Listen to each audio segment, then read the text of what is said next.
शिव में कितना बल है।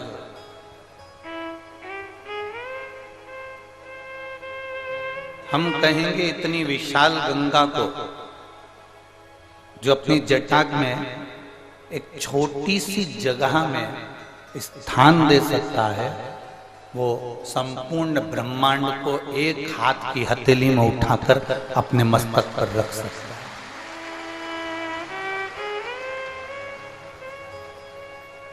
अविरल बहने वाली वो गंगा,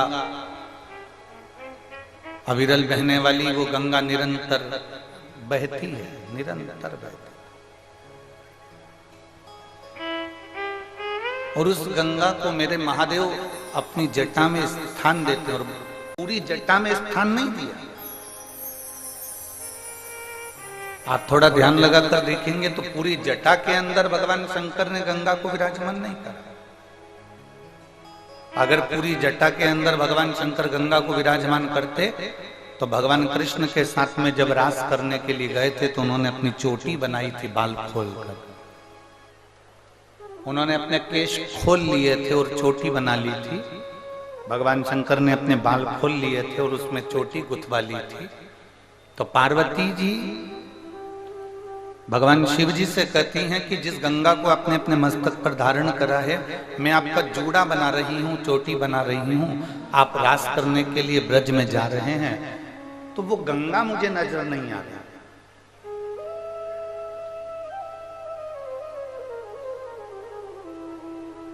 वो गंगा मुझे नहीं दिख रही है, जिस गंगा को आपने मस्तक पर संजोया है, जिस गंगा को आपने अपने मस्तक पर रखा, वो गंगा मुझे नजर नहीं आ रही।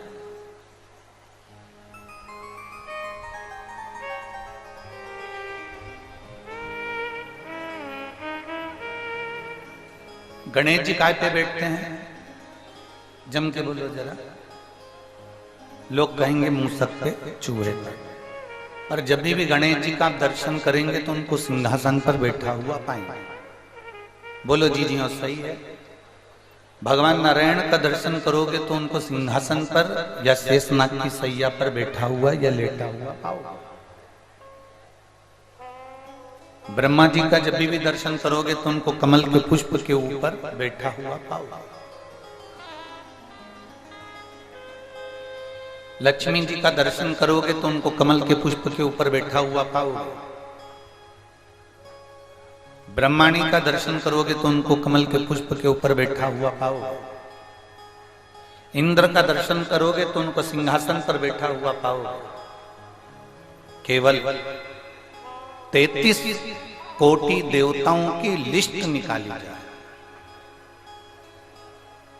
33 कोटि देवताओं की लिस्ट निकालकर देखिए, केवल एक देव अधिदेव महादेव ऐसे हैं जो किसी सिंहासन पर नहीं बैठते।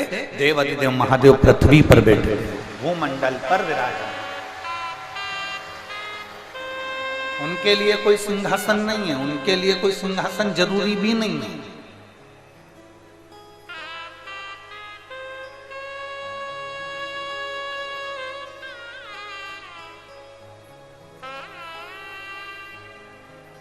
मेरे देवाधिदेव महादेव किसी सिंहासन पर नहीं, मेरे देवाधिदेव महादेव जमीन पर बैठे, भूमि पर।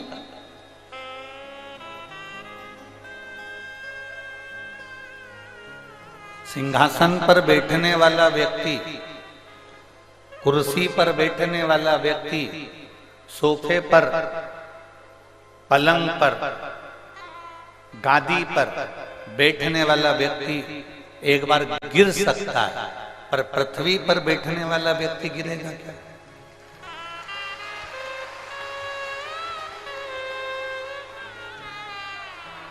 आप सब जमीन पर बैठे हो ना, गिरोगे क्या? नहीं। कोई कुर्सी पर बैठा है, उसका पाया टूट गया, गिर जाएगा। कोई पलंग पर बैठा है, लुढ़क जाएगा। कोई सिंहासन पर बैठा है, वो गिर सकता है। कुर्सी पर बैठने वाला कभी ना कभी कुर्सी से नीचे उतर सकता है। कुर्सी पर बैठने वाला एक न एक दिन कुर्सी से नीचे आ सकता है।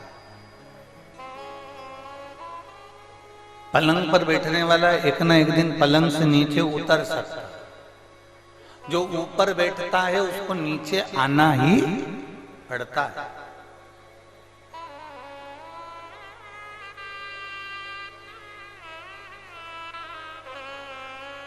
पर नीचे वाला कितना नीचे जाएगा?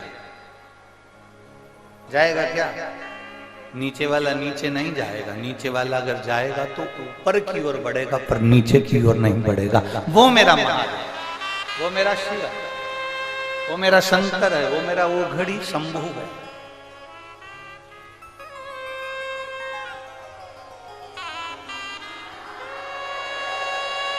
जमीन पर बैठा है, भूमि पर बैठा है, जमीन पर बैठता है और जमीन पर बैठने के बाद में वो एक ज्ञान देते हैं। मेरे महादेव जमीन पर बैठने के बाद आपको समझा रहे होते हैं कि तुम जमीन को मत छोड़ना, और जमीन पर बैठना तो कभी गिरने वाले नहीं हो, कभी नहीं गिर सकते।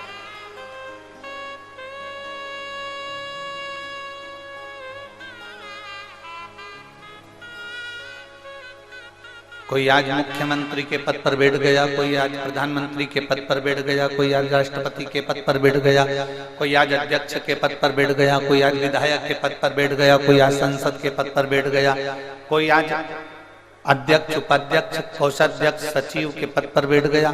ये सब कुर्सियां जो मिल गई, कोई कलेक्टर पद पर, कोई कमिश्नर पद पर, कोई एसपी, कोई कलेक्टर, कोई टीआई, किसी किसी पद पर, कुर्सी पर हम बैठ गए हैं। पर कितना समय?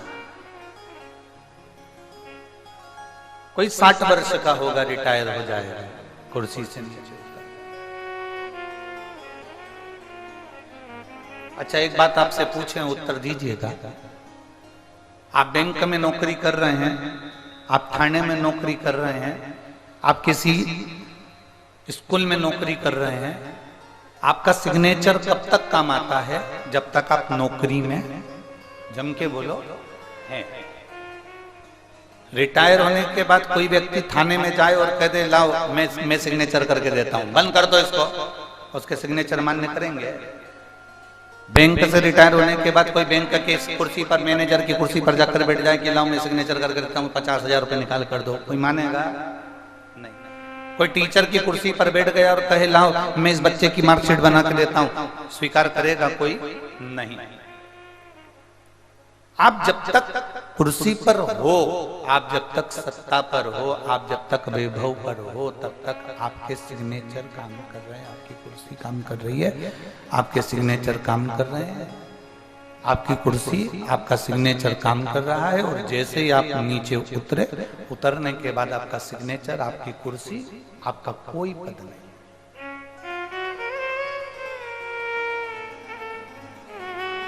शिव महापुराण की कथा कह रही है, जब तक आपके सिग्नेचर काम कर रहे हैं, जब तक आपके सिग्नेचर काम कर रहे हैं, तब तक इन सिग्नेचर से दुनिया का भला करते चलो। हमने पहले कथा में क्या कहा था आपको?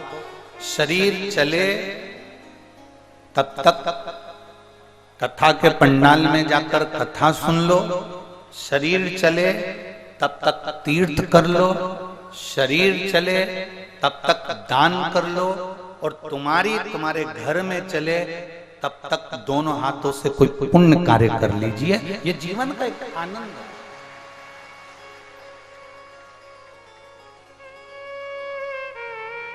तुम्हारे घर में चल रही हो, तुम्हारे घर के अंदर चल रही हो, तो तुम खूब पुण्य करिए, खूब सत्कर्म करिए, खूब दान करिए, खूब अच्छा कार्य करिए। शरीर चल रहा है तो कथा के पंडाल तक भी चले जाइए। शरीर चल रहा है तब तक तुम भगवान की कथा में भी चले। जब शरीर नहीं चलेगा, हाथ पैर नहीं चलेंगे, तो आपको कोई ले जाने वाला कथा के पंडाल में नहीं होगा। अभी तो आपकी हिम्मत है, अभी आप में बल है, तो आप कह देती हो मुझे कथा के पंडाल में जाना है, मुझे कथा सुनने जाना है। जब बल नहीं रहेगा, शरीर शिथिल हो गया, फिर नहीं जाओगे।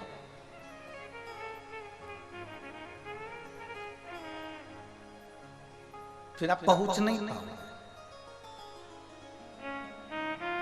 सिग्नेचर काम करेंगे तब तक करेंगे जब तक आपकी कुर्सी है, आपकी पद है, आपकी प्रतिष्ठा है, आप उस स्थान पर हो, आप उस जगह पर हो, तब तक वो सिग्नेचर काम कर रहे हैं, तब तक वो आपका सिग्नेचर मान्य है।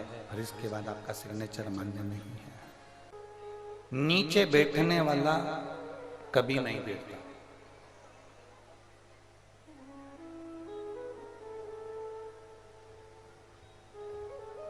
ऊपर बैठने वाला कभी भी नीचे आ सकता, पर नीचे बैठने वाला कभी भी गिरेगा कभी नहीं। नीचे बैठने वाला एक काम जरूर कर सकता है कि नीचे बैठने वाला गिरेगा तो नहीं, नीचे बैठने वाला गिरेगा तो नहीं, पर यह पक्का है कि नीचे बैठने वाला ऊपर की ओर बढ़ सकता है पर नीचे नहीं आ सकता, ऊपर की ओर बढ़ सकता है।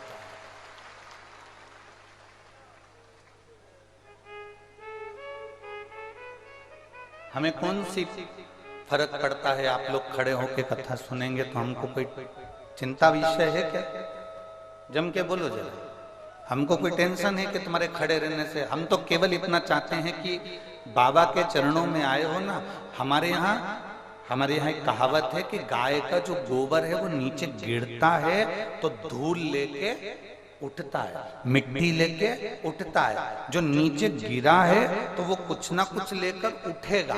हमें कोई फर्क नहीं पड़ता कि तुम खड़े खड़े कथा सुन रहे हो या 2 घंटे से खड़े हो या 3 घंटे से खड़े हो या 4 घंटे से खड़े हो। हम तो इतना जरूर कहेंगे कि शिव महापुराण में अपने बाबा की कथा में आओ तो बैठो, बैठोगे तो मतलब जब बाबा की गोद में, दादा की गोद में पोता बैठता है तो पेन लेके, मोबाइल लेके या 5 रुपए लेके उठता है। नाना की गोद में नाती बैठता है तो कुछ ना कुछ लेकर उठता है। और शिव महापुराण में अगर कोई बैठता है तो कुछ ना कुछ लेकर उठता है।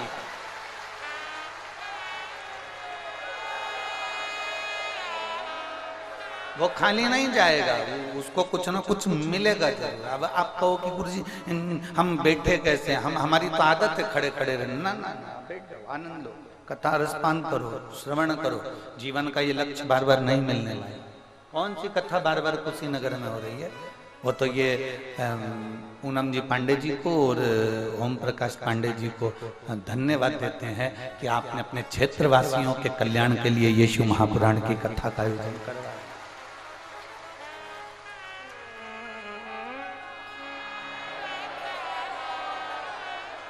और पूछना, ये पूनम जी से पूछना, पूनम पांडे जी से और उनके पति देवता से भी पूछना कि सीहोर से समिति, आप जितने बार मिलने के लिए समिति के पास जाओगे, समिति उतनी बार आपसे कहेगी आपसे बन जाए तो कथा करो, नहीं बने मत करो। बोलते कि नहीं बोलते?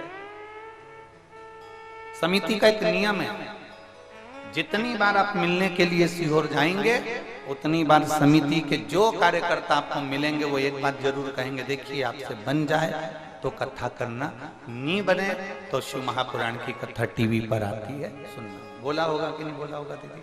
हमारे यहाँ का नियम है। पर जो पक्का होता है, जो दढ़ी बन जाता है, जो पक्का ठान कर बैठ जाता है, नहीं मुझे भरोसा है, मेरा बाबा है, मेरा शंभू है, वो कथा कराएगा, कथा बोलेगा और कथा सुनेगा, तो बस पक्का। फिर वो पक्का हो गया तो हो। नहीं तो हमारी समिति तो बार बार कहती है, अगर आप मिलने गए हो तो वो 25 बार कहेगी, देखो बन जाए तो करना, देखो बन जाए तो करना, ना बने कथा टीवी पर सुनिए, आनंद लीजिए, बन जाए तो करो।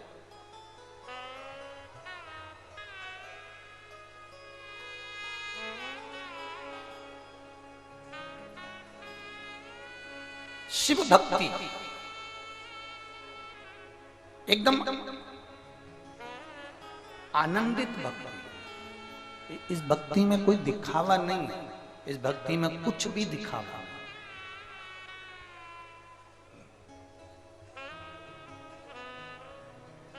शंकर जी को जल चढ़ाना कोई दिखावा है क्या? जम के बोलो। शिव जी को बेलपत्र चढ़ाना कोई दिखावा है क्या? शिव जी के मंदिर में झाड़ू लगाना कोई दिखावा है क्या? शिव जी के मंदिर में श्रृंगार करना कोई दिखावा है क्या? नहीं। शंकर की भक्ति में कोई दिखावा नहीं। आप राम जी के मंदिर में जाओगे तो सेल्फी ले लोगे, बोलो सही है? अरे बोलो तो जम के। ठीक। आप कृष्ण जी के मंदिर में जाओगे तो सेल्फी ले लोगे, आप देवी जी के मंदिर में गए तो सेल्फी ले लोगे।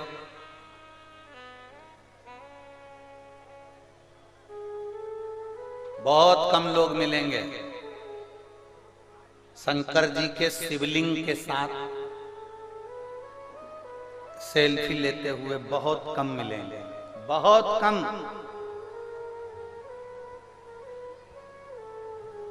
बोलो सही है कि गलत? आपको दुनिया के सब लोग सेल्फी लेते दिखेंगे बिहारी जी के मंदिर में, राम जी के मंदिर में, ठाकुर जी के मंदिर में, कृष्ण जी के मंदिर में, देवी जी के मंदिर में, देवता जी के मंदिर में, सब में सेल्फी लेते मिलेंगे। और शंकर जी के शिवलिंग में, शिवलिंग के साथ कोई सेल्फी लेते नहीं, कोई नहीं मिलेगा।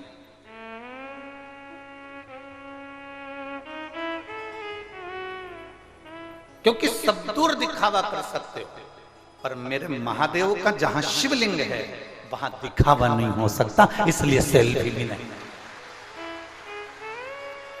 कोई सेल्फी नहीं। आप शंकर के मंदिर में फोटो खिंचवाना चाहते हो तो आप शिखर के साथ खिंचवा लोगे, बाहर खिंचवा लोगे, बिल्कुल बाहर घूमते हुए खिंचवा लोगे, आप बाहर सब कुछ कर सकते हो, पर मंदिर के अंदर जहां शिवलिंग है वहां कोई सेल्फी नहीं ले शिवलिंग के साथ। और शिवलिंग के साथ सेल्फी लेने की जरूरत भी नहीं। बात दिखावा नहीं करना है हमको शंकर जी के साथ।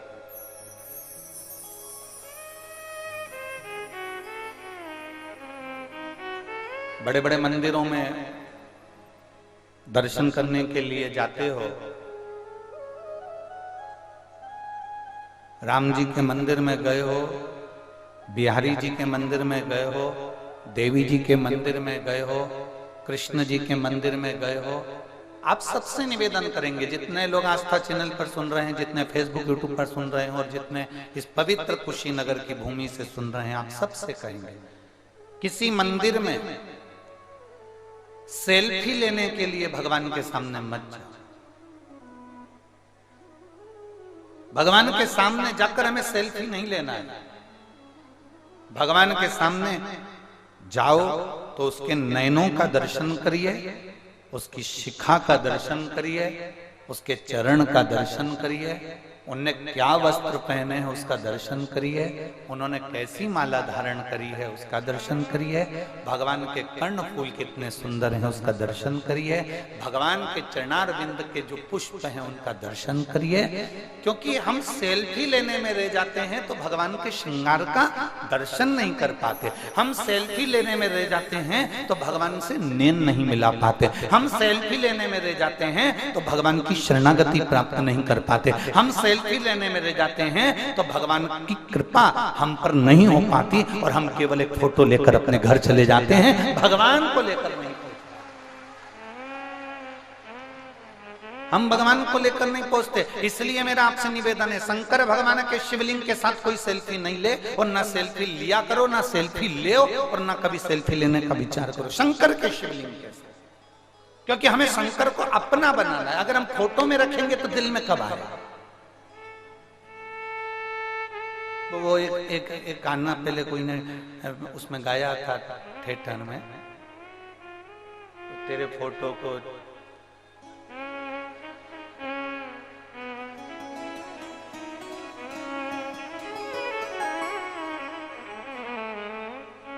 तेरे फोटो को चिपका लूं, ऐसा कुछ था वो, ध्यान नहीं।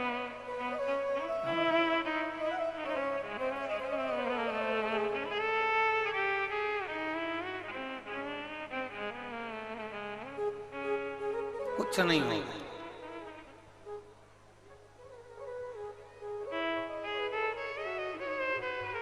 फोटो ले भी लोगे ना भगवान के साथ, अगर खींच भी लोगे तो कोई मतलब नहीं। भगवान को खींचो, भगवान का फोटो नहीं। तुम्हारी भक्ति में वो बल होना चाहिए कि भोलेनाथ तुम्हारे पीछे पीछे चलकर तुम्हारे घर तक आ जाए, तो समझना कि तुमने भगवान को अपने दिल में लिया।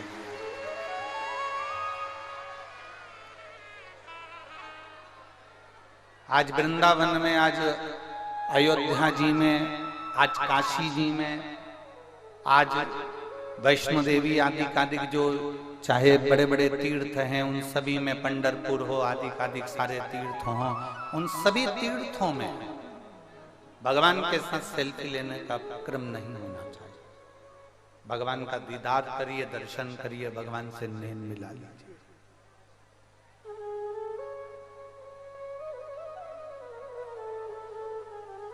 फिर निवेदन करूंगा, मेरे महादेव की शिवलिंग, मेरे महादेव की शिवपिंडी, मेरे महादेव का शिवलिंग के साथ में आपकी सेल्फी नहीं होना चाहिए। महादेव आपके दिल में ऐसे बैठ जाएं कि जिस महादेव को आप जल चढ़ा रहे हो, सेल्फी किसकी ली जाती है जो दूसरी बार नहीं मिल रहा।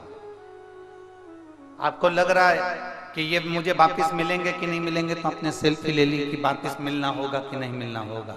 पर मेरा विश्वास कहता है, ये कुशीनगर की भूमि से आप जितने बैठे हो ना, आपको ये भरोसा है, विश्वास है, पूर्ण भरोसा है कि अगर आज शिव महापुराण की कथा हमारी कुशीनगर में हो रही है, तो ये पक्का है एक दिन महादेव मेरी भी झोली खुशियों से भरेंगे, तो मैं दूसरी बार फिर कराऊंगा,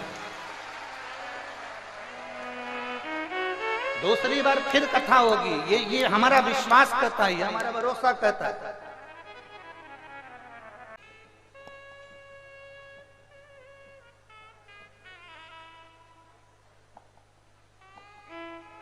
हवा दिखती है,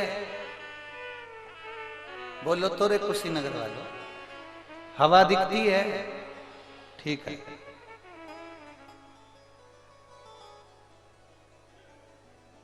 हवा दिखती नहीं है, पर हवा हमारा साथ कभी छोड़ती नहीं। जिस दिन हवा साथ छोड़ दे तो अच्छे अच्छे की हवा निकल जाए। बोलो सत्य है गलत? कोरोना काल में ऑक्सीजन नहीं मिल रही थी तो लगाना पड़ रही थी कि साहब इनको हवा दीजिए, ऑक्सीजन। हवा दिखती है, जम के बोलो पीछे वाले, नहीं दिखती। हवा दिखती नहीं है, पर हवा हमारा साथ नहीं छोड़ती। उसी तरह मेरा महादेव दिखता नहीं है, पर मरते दम तक तुम्हारा साथ छोड़ता नहीं।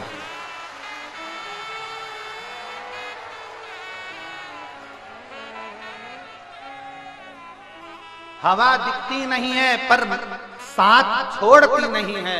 उसी तरह मेरा महादेव है, मेरा शंभु, मेरा त्रिकालदर्शी, मेरा कैलाशी, मेरा विनाशी है।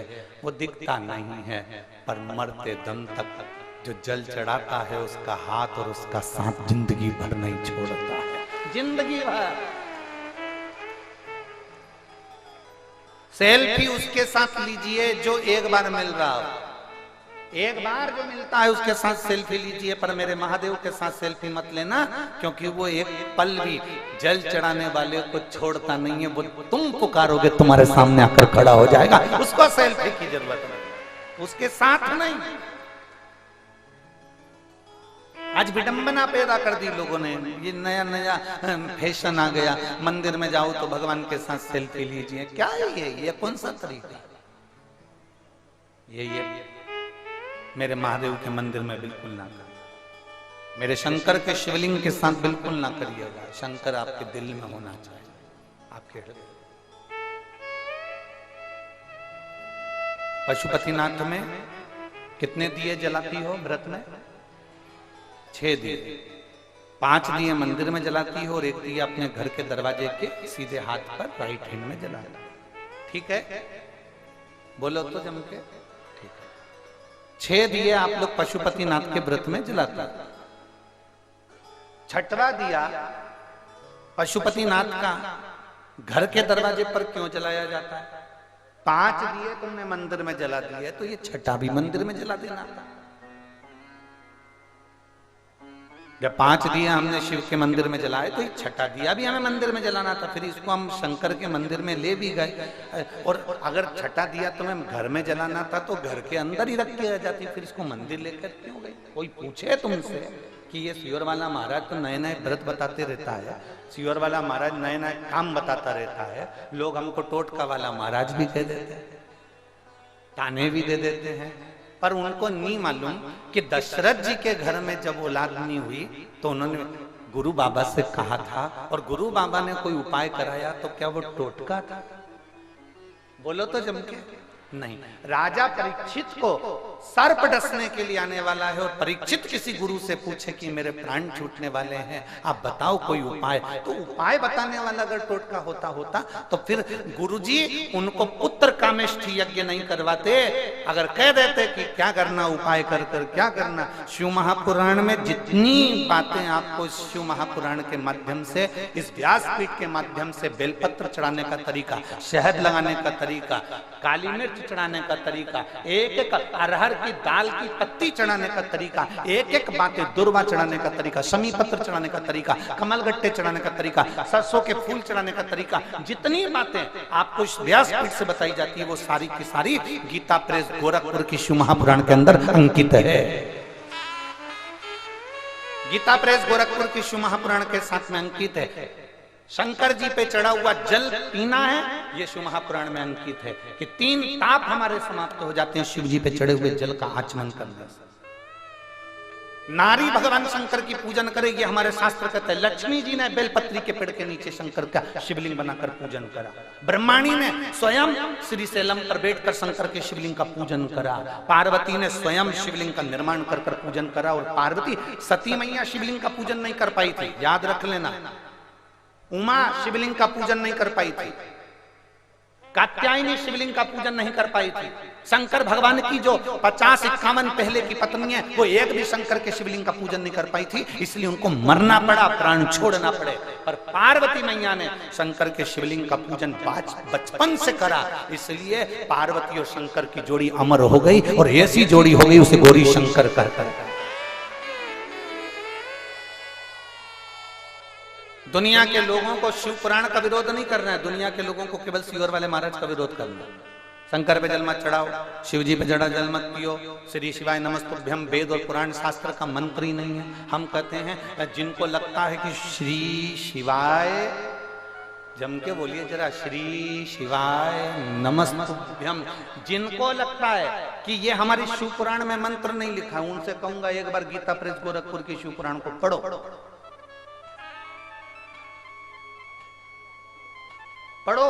उसमें लिखा है श्री शिवाय नमस्तुभ्यम। विद्येश्वर संहिता के अंतर्गत लिखा कि इस मंत्र का मात्र श्री शिवाय नमस्तुभ्यम मंत्र बोलने वाले के मुख का भी दर्शन कर लो तो ना जाने हमारे कितने पाप नष्ट हो जाते हैं और अश्वमेध यज्ञ का पुण्य फल प्राप्त हो। देखिए, मैं आस्था चैनल वालों से कहूंगा जरा श्री शिवाय नमस्तुभ्यम मंत्र को हमारी शिव पुराण, ये गीता प्रेस गोरखपुर की शिव पुराण, हम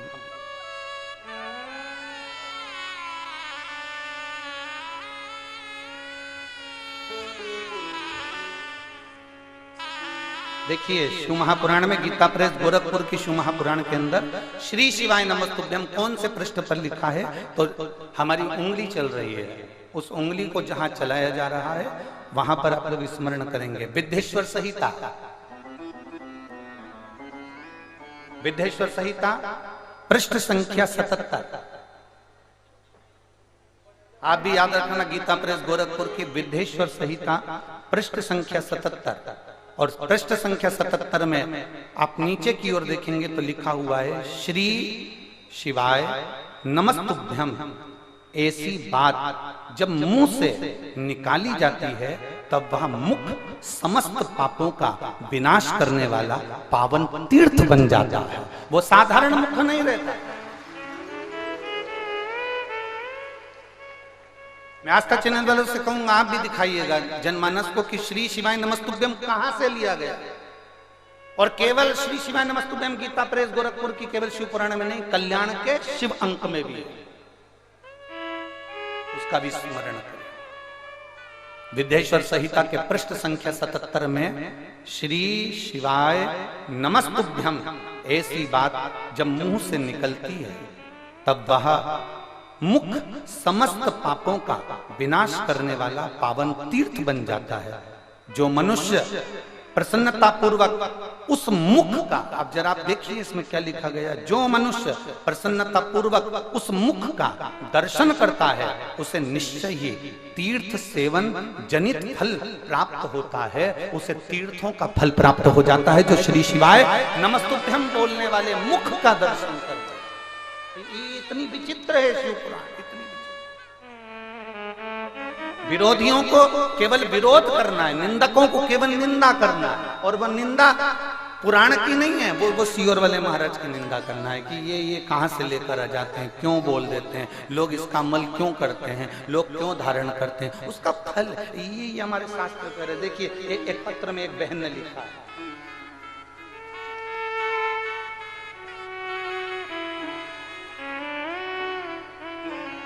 मेरा नाम मिंटी देवी है, मेरे पति का नाम चंदन सिंह है, मैं मीरगंज गोपालगंज बिहार से हूँ।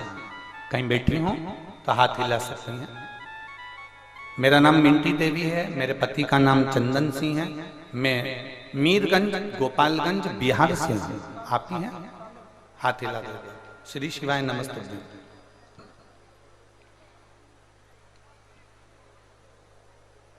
बच्चा आया है क्या साथ में? हाँ लिया लिया।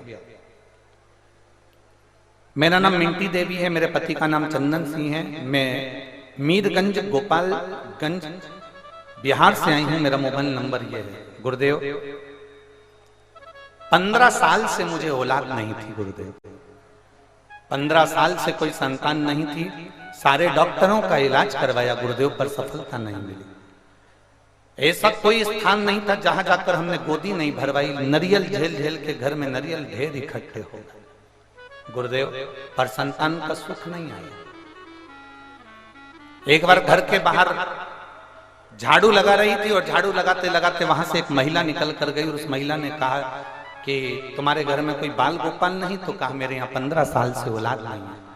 तो कहा वो सियोर वाला महाराज टीवी पर आता है, प्रदीप मिश्रा कथा बाजता है, आप उस कथा को क्यों नहीं सुनते? शिव महापुराण की कथा सुना करो। तब मैंने पहली बार जीवन में टीवी खोल आपकी कथा को लगाया और कथा आस्था चैनल पर सुनी। मुझे भरोसा नहीं हुआ। जब इतने डॉक्टरों का इलाज करवा लिया तो औलाद नहीं हुई, इतनी गोदी भरवा ली तो औलाद नहीं हुई, तो औलाद क्या होगा? मैंने भरोसा नहीं करा। पर 3 बार मैंने आपकी शिव पुराण की कथा सुनी।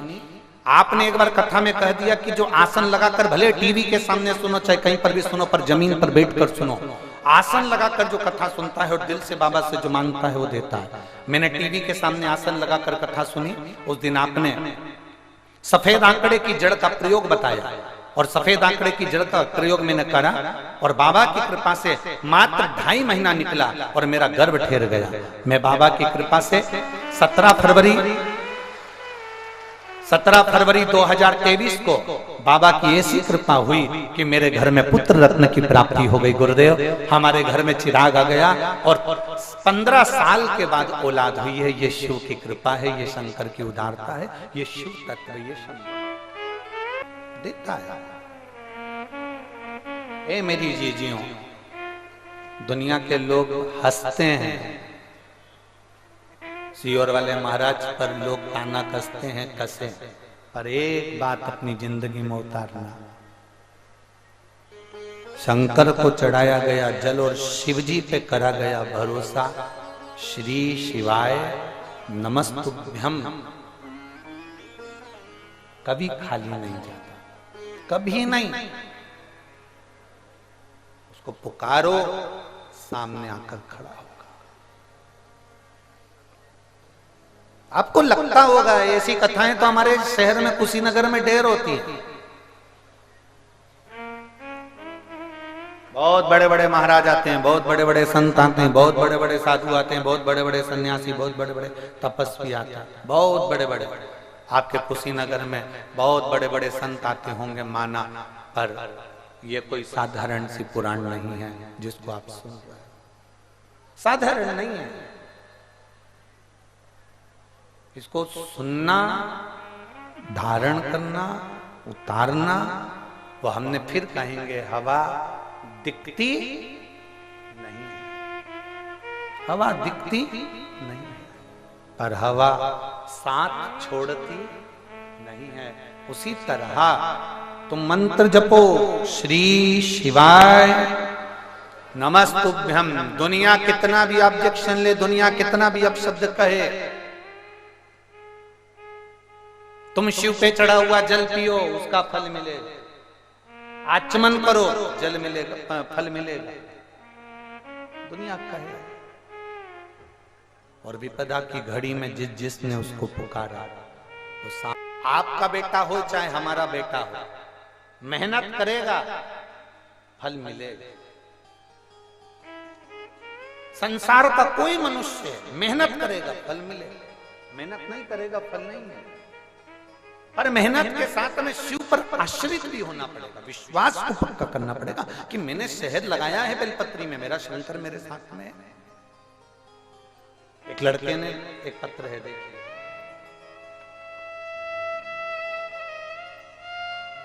मैं रिंकू देवी कप्तानगंज निवासी हूं, जिला कुशीनगर की रहने वाली हूं। कहीं बैठी हैं आप ही हैं? ऐसा हाथ हिला दो। श्री शिवाय नमस्ते। वापिस एक बार हाथ हिलाइए। मैं रिंकू देवी कप्तानगंज निवासी हूं, जिला कुशीनगर से। गुरुजी मेरा परिवार कथा सुन रहा है। बाबा से हमारे क्षेत्र में एक कथा हो रही है। मैं पूनम जी पांडे जी को और श्री ओम प्रकाश जी पांडे जी को धन्यवाद देती हूँ कि हमारी दिल की तमन्ना आपने पूरी कर दी। भगवान आप पर कृपा बनाए। हमने कल भी पूनम जी आपको कहा था, ना जाने कितनी बहनें ऐसी बैठी हैं, कितने भाई ऐसे बैठे हैं जिनके दिल में इस कथा के लिए बहुत जगह थी, पर हिम्मत नहीं कर पा रहे थे कि हम भी, हमारे नगर में कथा होगी। आपने ना जाने कितने लोगों के चेहरे पर स्माइल लाकर दे दी। पूनम दीदी आपको धन्यवाद, बहुत बहुत हिम्मत करी आपने, उसके लिए धन्यवाद। गुरु बाबा कृपा का मैं क्या वर्णन करूं। छोटा भाई है जो 2 साल से नौकरी की तैयारी कर रहा है, पर उसको कोई सरकारी नौकरी नहीं मिल रही और ना प्राइवेट नौकरी मिल रही। मेरा भाई कहता है जीजी अब मैं करूं तो करूं क्या।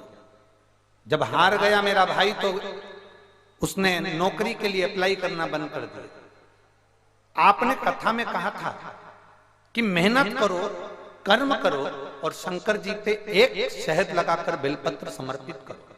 मैंने वही क्लिपिंग अपने भाई को भेज दी। मेरा भाई मुझे कमेंट्स में लिखकर भेजता है कि बेलपत्र लगाने से क्या नौकरी मिल सकती है। मैंने अपने भाई को फिर फोन किया और कहा वो सीहोर वाला महाराज नहीं, कथा महादेव करता है, महादेव कथा बोलता है, तू मान तो एक बार और वापिस एग्जाम के लिए फॉर्म भर।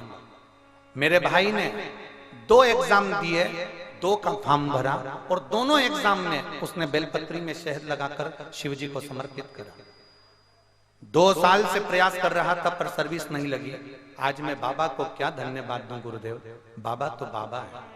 मेरा भाई आप पर हंसा था, पर मेरे भाई ने बेलपत्र लगाकर और मेहनत कर कर जो उसने एग्जाम दिया, बाबा की कृपा से 2 जगह पर उसने सरकारी नौकरी के लिए अप्लाई करा था और दोनों जगह उसको सिलेक्शन हो गया। मेरे भाई का सिलेक्शन दोनों जगह हो गया। पहला सिलेक्शन स्टेट गवर्नमेंट फायरमैन की जगह पर हुआ और दूसरा सिलेक्शन सेंट्रल गवर्नमेंट चंडीगढ़ में ट्रांसपोर्ट विभाग में हुआ।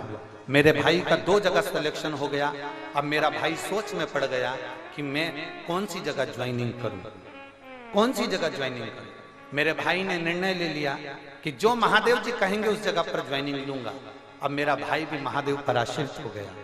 महादेव के मंदिर में जाकर 2 नाम लिख दिए और बाबा को कह दिया। एक पर्ची उठाई और उसमें चंडीगढ़ का आया तो मेरे भाई ने वो चंडीगढ़ की नौकरी ज्वाइनिंग ले ली। मेरे बाबा को मैं धन्यवाद देने के लिए आया।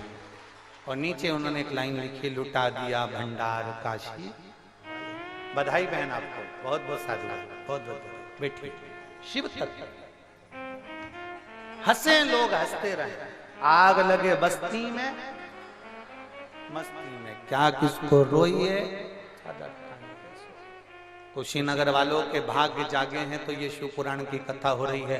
लोग कहेंगे बहुत पैदल चलना पड़ता है, दूर बहुत है, लंबा है, पैदल चलना पड़ेगा, गाड़ी दूर रोक देते हैं, चलना पड़ेगा। उससे कह देना आज चल ली ना तो बाद में शरीर में कोई बीमारी नहीं आएगी और मेरा परमात्मा मुझे झेल लेगा। ये निश्चितता है, मुझे उसके दरवाजे तक जाना है, मुझे शिव तत्व तक जाना है।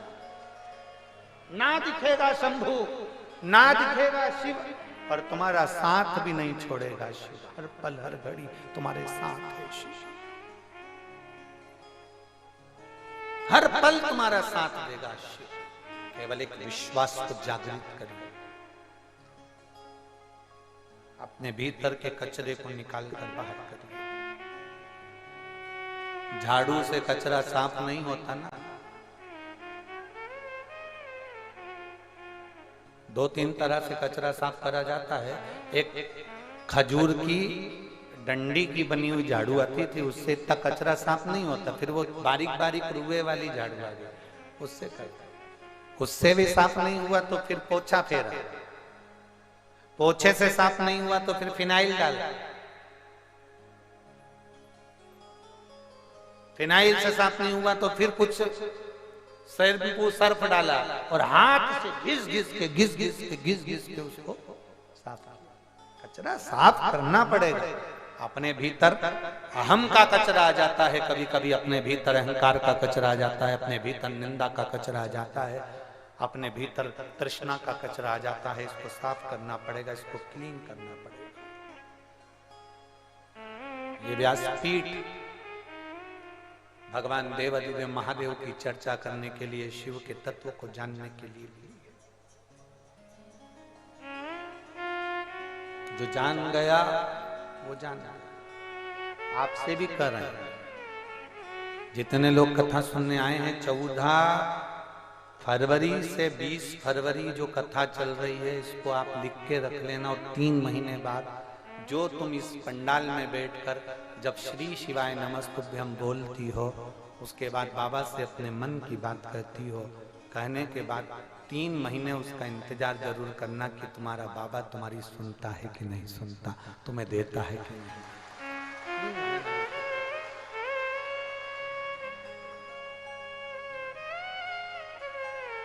इस बहन ने लिखा पत्र में कि मैंने, ये बिहार से आई हुई दीदी ने लिखा, मुझे लोग जो बोलते थे मैंने वो किया, फिर भी मुझे संतान 1 साल 2 साल 3 साल 4 साल 5 साल इंतजार करते करते करते करते 15 साल निकल गए, पर संतान का। अब विश्वास को जागृत कराना, उन्होंने शिव पर भरोसा किया।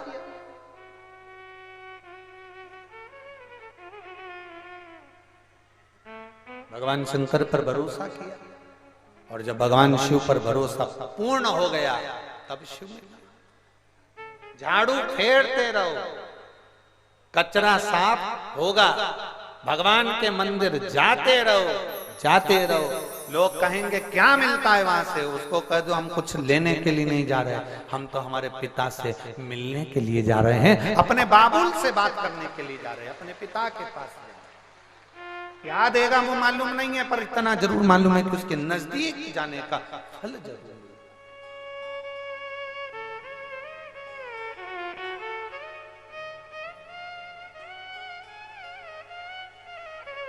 ब्रह्मा जी नहीं पहचान पाए थे भगवान देवाधिदेव महादेव।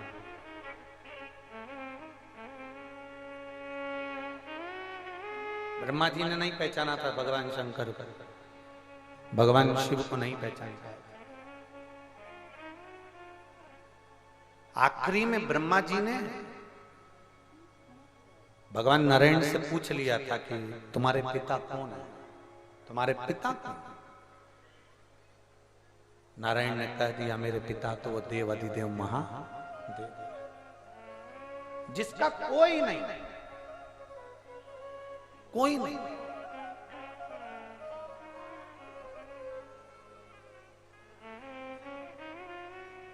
बहुत लोग कह देते हैं हम अनाथ हैं, बहुत लोग कह देते हैं हम हमारा कोई नहीं है महाराज जी, हम अकेले। बहुत मूर्ख हो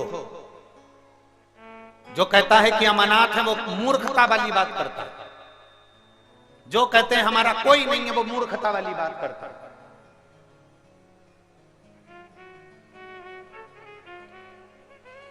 ये मूर्खता वाली बात है। जो कहता है कि अनाथ है, जो कहता है कि हमारा कोई नहीं है। जब विश्वनाथ बैठा है तो दुनिया में कोई अनाथ हो ही नहीं सकता है। उसका नाम है विश्वनाथ। द्वारिकानाथ सुने होगे, जगन्नाथ सुने होगे, बद्रीनाथ सुने होगे, केदारनाथ सुने होगे, पर विश्वनाथ नहीं सुने होगे।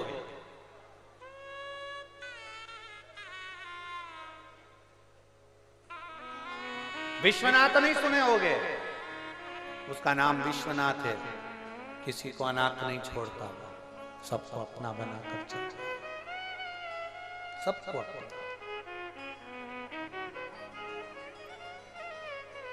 दुनिया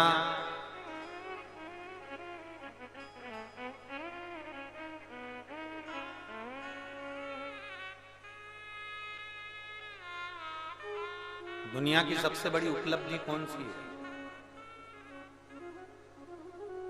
संसार में आने के बाद सबसे बड़ी उपलब्धि, आप लोग कहां रहते हो? कुशीनगर में।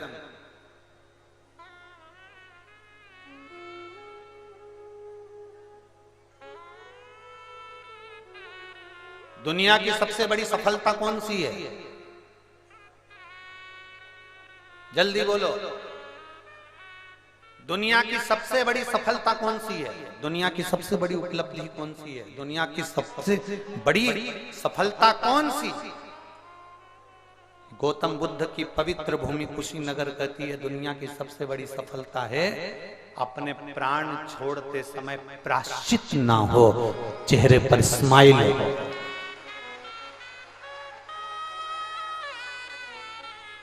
गौतम बुद्ध की पवित्र भूमि कहती है, महात्मा गौतम बुद्ध भी कह रहे हैं और महात्मा विदुर भी कह रहे हैं, अपने प्राण छोड़ते समय आपको प्रायश्चित ना हो। ऐसा काम ही मत कर जाओ कि प्रायश्चित। अपने प्राण छोड़ते समय आपको दुख ना हो, ऐसा काम ही मत कर जाओ कि दुखी होना। अपने प्राण छोड़ते समय आपको कोई अपशब्द कहे, ऐसा कर्म मत कर। ये दुनिया की सबसे बड़ी उपलब्धि है कि जिस समय आपके प्राण छूट रहे हो, आपका शरीर छूट रहा हो, ये शरीर जा रहा हो, ये आत्मा परमात्मा से मिलने के लिए जा रही हो, ये कुशीनगर प्रतीक है इसी बात का कि प्राण छोड़ते समय, शरीर को छोड़ते समय, ये आत्मा जब परमात्मा में विलीन होने के लिए जा रही हो, तब आपके चेहरे पर स्माइल हो, प्रसन्नता हो, दुख ना हो।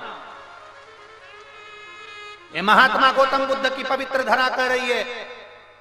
महात्मा विदुर का चरित्र कहता है, महात्मा गौतम बुद्ध का चरित्र कहता है कि आपके चेहरे पर मृत्यु के समय पर सल ना आवे, प्रसन्नता। मैंने किसी का दिल नहीं दुखाया, मैंने किसी को अपशब्द नहीं कहा, मैंने किसी को गाली नहीं दी, मैंने किसी को आड़ा टेढ़ा नहीं कहा, मैंने अपनी जिंदगी को अच्छे से जिया। मरते समय तुम्हें बेटों की चिंता ना हो, मरते समय तुम्हें बहुओं की चिंता ना हो, मरते समय तुम्हें परिवार की चिंता ना हो, मरते समय तुम्हें किसी वस्तु की चिंता ना हो, और तुम्हारे प्राण यमराज तुम्हारे सामने खड़ा हो और प्राण जा रहे हो, उस समय पर तुम्हारे चेहरे पर केवल मुस्कुराहट और मुख की जिह्वा पर मंत्र श्री शिवाय नमस्तुभ्यं, पंचाक्षर मंत्र नमः शिवाय, षडाक्षर मंत्र ओम नमः शिवाय, 2 अक्षर का मंत्र राम नाम, 2.5 अक्षर का मंत्र कृष्ण, 12 अक्षर मंत्र ओम नमो भगवते वासुदेवाय। तुम्हारे मुख पर ये मंत्र जब मुख में होंगे तो निश्चित है कि तुम्हारा चेहरा कह देगा कि तुम्हें कोई विपदा, कोई चिंता व्याप्त ही नहीं रहेगी।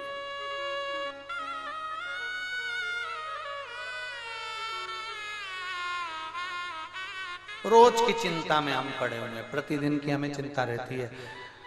मैं तो यहां आ गई, बच्चे स्कूल से आते होंगे,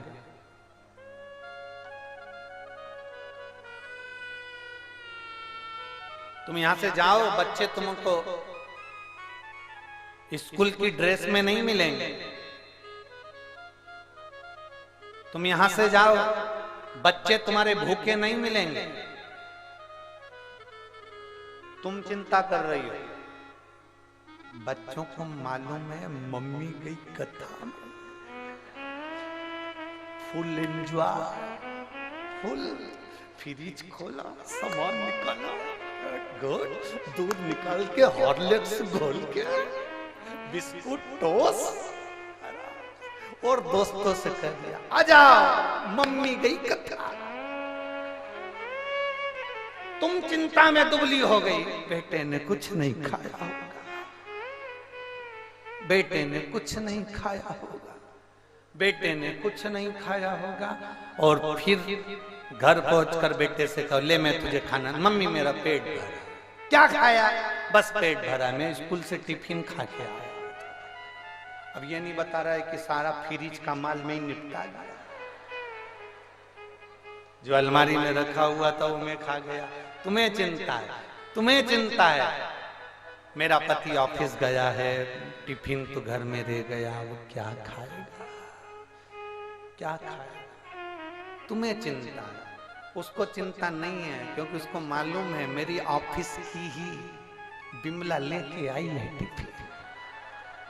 आज भगवान ने कृपा कर दी, उसका आधा टिफिन मैं खाऊंगा और स्नेह बढ़ जाएगा। तुम्हें चिंता है, उसको नहीं। जिंदा हो तब तक चिंता व्यापेगी, मरने के बाद चिंता नहीं, चिता व्यापेगी। कहाँ चिंता है? जिंदा हो तब तक चिंता है। और हम कहते हैं चिंता को छोड़कर बाबा पर आश्रित हो जाइए, चिंता को छोड़कर बाबा पर, बाबा। और जब हम उसके आश्रित होंगे तो होकर देखो, एक बार आश्रित होकर देखो, एक बार बाबा के आश्रित होकर देखो, बाबा के आश्रित। जब एक बार हम उसके आश्रित होंगे तो हमको संभाल लेगा। एक छोटा सा बच्चा ऊपर उछालो, हंसता है कि रोता है? जम के बोलो, हंसता है। छोटे से बच्चे को ऊपर उछालो, हंसेगा कि रोएगा? हंसेगा। क्यों हंसता? क्योंकि उस बच्चे को मालूम है मैं ऊपर जाऊंगा, नीचे मुझे पकड़ने वाला कोई है। बच्चा ऊंचे स्टूल से कहां पर कूदता है? बच्चा अकेला रहता है तब सोफे से कूदता है क्या? नहीं। बच्चा अकेला रहता है तब टेबल से कूदता है क्या? नहीं। बच्चा टेबल पर चढ़ने का प्रयास और कूदने का प्रयास जब करता है जब उसके मम्मी पापा कहीं काम में लगे हैं, वहीं पर उसी कमरे में हैं, उसी जगह पर हैं, तब बच्चा टेबल पर चढ़ता है, कूदता है, क्योंकि उसको मालूम है अगर मैं गिर भी जाऊंगा तो मेरे माँ बाप मुझे संभाल लेंगे। उसी तरह संसार में हम आए हैं तो ये सोचकर चलना कि हमारा बाबा भोलेनाथ हमें अपने हाथ में झेलने के लिए तैयार है। आप उसके आश्रित हो ना, आप उसके भरोसे चलो ना। बीमारी आ गई बहुत बड़ी,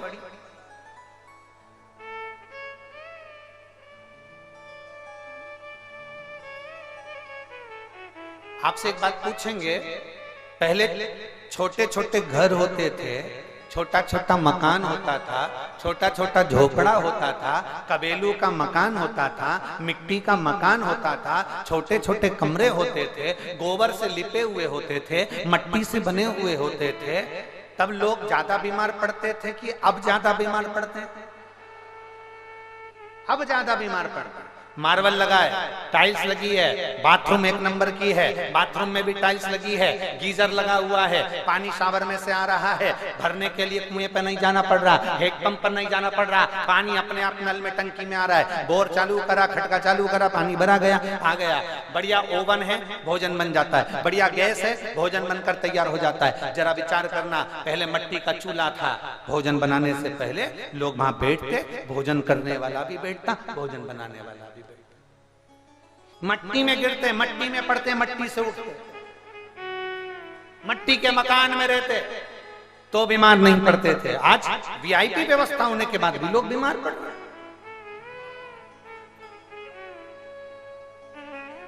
घर छोटा था तो दवा भी थोड़ी ही लेना पड़ती थी, घर बड़ा हो गया तो दवाई गोली भी बीपी की, शुगर की, थायराइड की, घुटने की, कमर की, उड़ गए। इसकी भी आंखों के नीचे काला पड़ गया, इसकी भी रात्रि को सो तो ना जाने कजन कौन कौन सा सामान गुलाब जल में लगा के पोत के भगवान। सुबह से उठी, भगवान का मुंह कम देखा, सबसे पहले दर्पण में गई,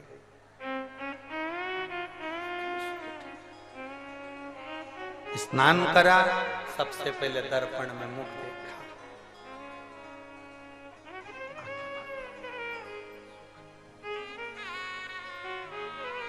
मकान छोटा था तो दवाई भी, जम के बोलो जरा, थोड़ी थी।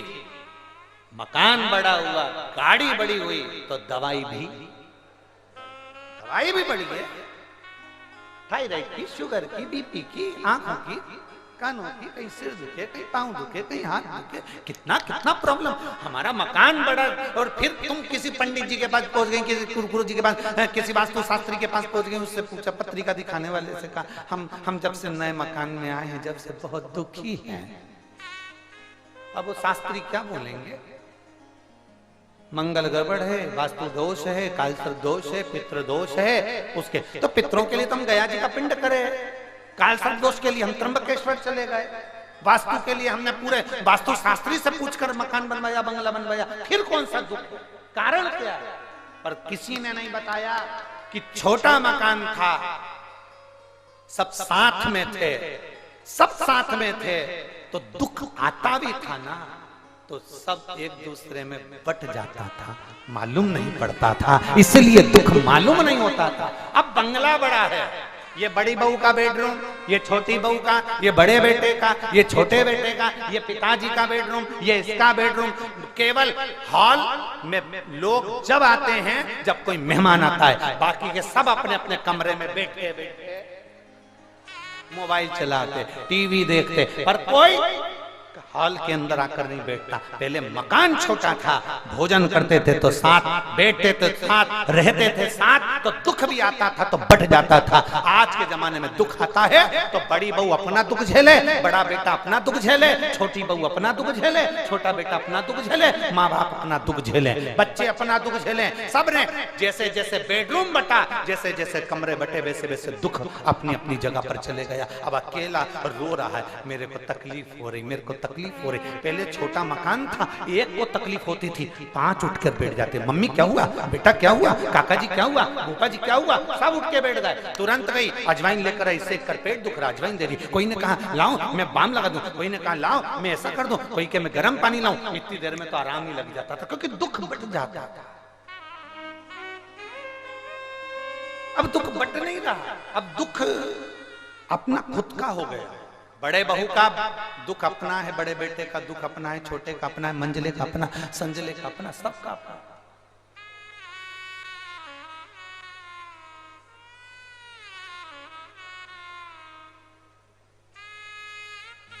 प्रार्थना करूंगा आप सबसे,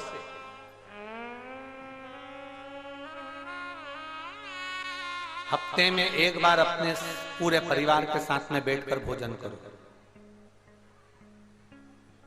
हफ्ते में जम के बोलो एक। और आप इतने विचित्र हो कि हफ्ते में एक बार फुर्सत मिलती है तो अपने बीवी बच्चों को लेकर होटल में चले जाते हो, साथ में भोजन नहीं करते, अकेले अकेले। हफ्ते में एक बार सबके साथ बैठिए, सबके साथ। हम 5 दिए महादेव के मंदिर में, पशुपतिनाथ के मंदिर में लगाते हैं, और छठा दिया अपने दरवाजे पर लगाते हैं, घर के अंदर रख के नहीं जाते। वो दिया हम मंदिर लेकर जाते हैं, और छठा दिया मंदिर से लाकर अपने दरवाजे पर इसलिए लगाते हैं क्योंकि वहां जो 5 दिए हम जलाकर आए हैं वो भगवान शंकर के पूर्ण परिवार के लिए देकर आए हैं और उनसे कहकर आए हैं ये दिया जो मैं लेकर जा रही हूं, इस दिए में ज्योति आपको लेकर आना है और मेरा घर अंधकार में है, उसके दरवाजे को प्रकाशित आपको करना है, आपको प्रकाशित करना, कोई दूसरा प्रकाशित नहीं करेगा। वो एक लाइन आप लोग गुनगुनाते हैं, ज्योत से ज्योत। एक बच्चा रो रहा है, बहुत रो रहा है। सबसे पहले मां क्या काम करेगी उस बच्चे के लिए? खिलौना चाहिए? नहीं। भूख लगी है? नहीं। कुछ तकलीफ हो रही है? नहीं। बच्चा रोए जा रहा है, रोए जा रहा है, तो माँ सबसे पहला काम करती है, अंदर से राई नून लाती है। क्या लाई है? राई और नमक। क्या करेगी उसका? जम के बोलो, नजर।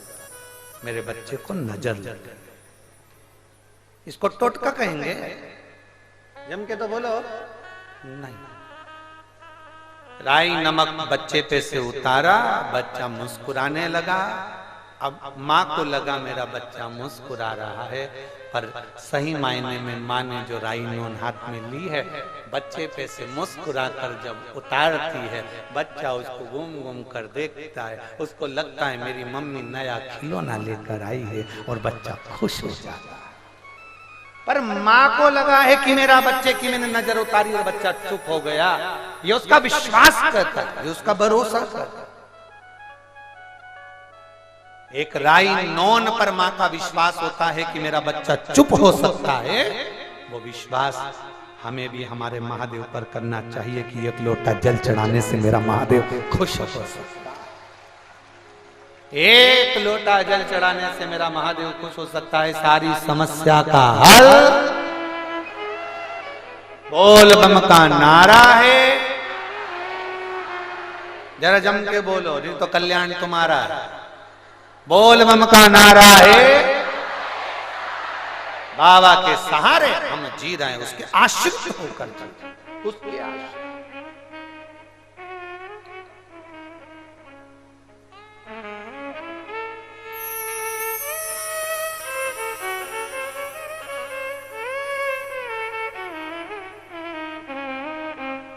और महाराज ब्रह्मा जी विश्वास नहीं था, पूछा भगवान नारायण से पूछ लिया आपके पिता कौन है? भगवान नारायण ने कह दिया शिव मेरे पिता है। इसको विश्वास करते। तुम्हारे बीच में आकर कोई कह जाए कि शंकर पे जल नहीं चढ़ाना चाहिए, शिव जी का चढ़ा हुआ जल नहीं पीना चाहिए, बेलपत्र नहीं खाना चाहिए, श्री शिवाय नमस्तुभ्यम नहीं बोलना चाहिए, कोई तुम्हारे पास में आकर बहुत सारा ज्ञान देकर चले जा, वो भी व्यर्थ का ज्ञान जो तुमने। हम तो कहते हैं कि सियोर वाले महाराज को सुनने से पहले, शिव महापुराण की कथा अगर आप सुन रहे हो तो उससे पहले गीता प्रेस गोरखपुर की शिव महापुराण की पोथी लेकर आओ, घर में पढ़ो। पढ़ने के बाद तुम्हें मालूम पड़ेगा कि कथा में क्या लिखा है और क्या बोला जा रहा है, सही है कि गलत। किसी के कहने पर विश्वास मत करो, आप तो अपना पढ़ो, पढ़े पर विश्वास करो, क्या ये सही है?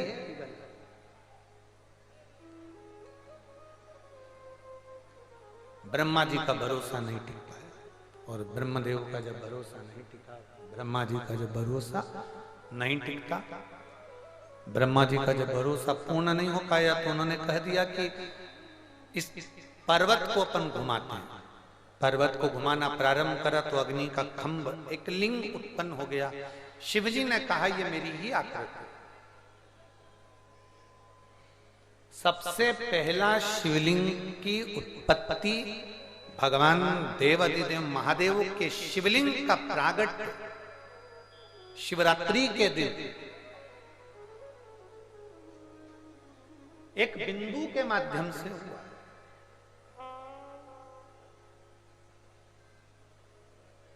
ये प्रजापति ब्रह्म कुमारी आश्रम की जो मेरी बहनें, प्रजापति ब्रह्म कुमारी आश्रम की जो जीजियां आपसे कहती हैं, आपको बताती हैं कि ये बिंदु है, इस बिंदु से शिव है, इस बिंदु से फिर ब्रह्मा विष्णु सृष्टि सब की उत्पत्ति, एक बिंदु वो शिव है।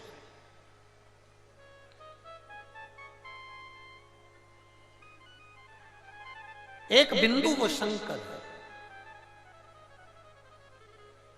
कुछ नहीं रहता, आखिरी में वही बिंदु रह जाता, आखिरी में वो बिंदु।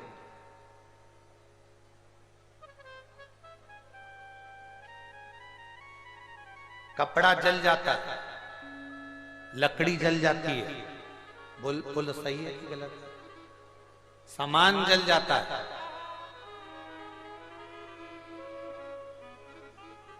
कपड़े का अस्तित्व बिगड़ सकता है, लकड़ी का अस्तित्व बिगड़ सकता है, सोने का अस्तित्व बिगड़ सकता है, लोहे का अस्तित्व बिगड़ सकता है,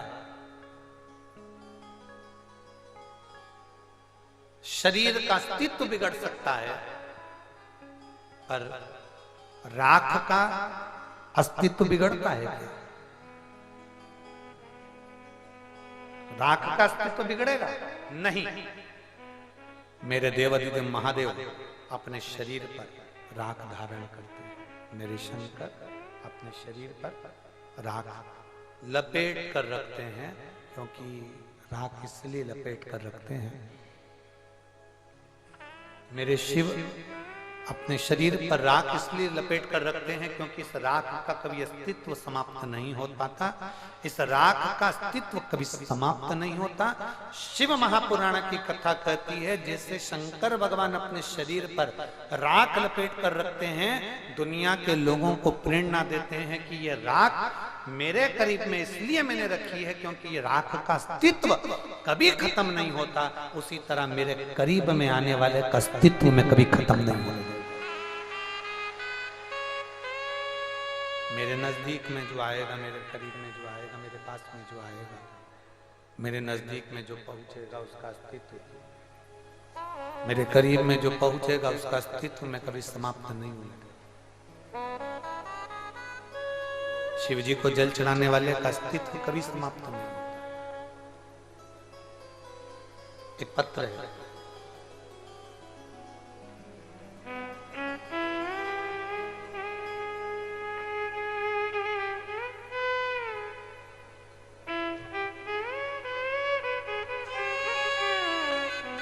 मेरा नाम शैलजा देवी है, मैं गोरखपुर उत्तर प्रदेश की निवासी हूं।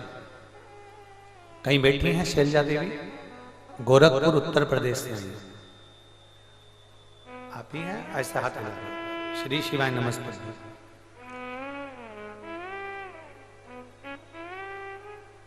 आ जाओ, एक बेलपत्र ले जाओ। मेरा नाम शैलजा देवी है, मैं गोरखपुर उत्तर प्रदेश की निवासी हूं। मैं आपकी कथा लॉकडाउन से सुन रही हूं।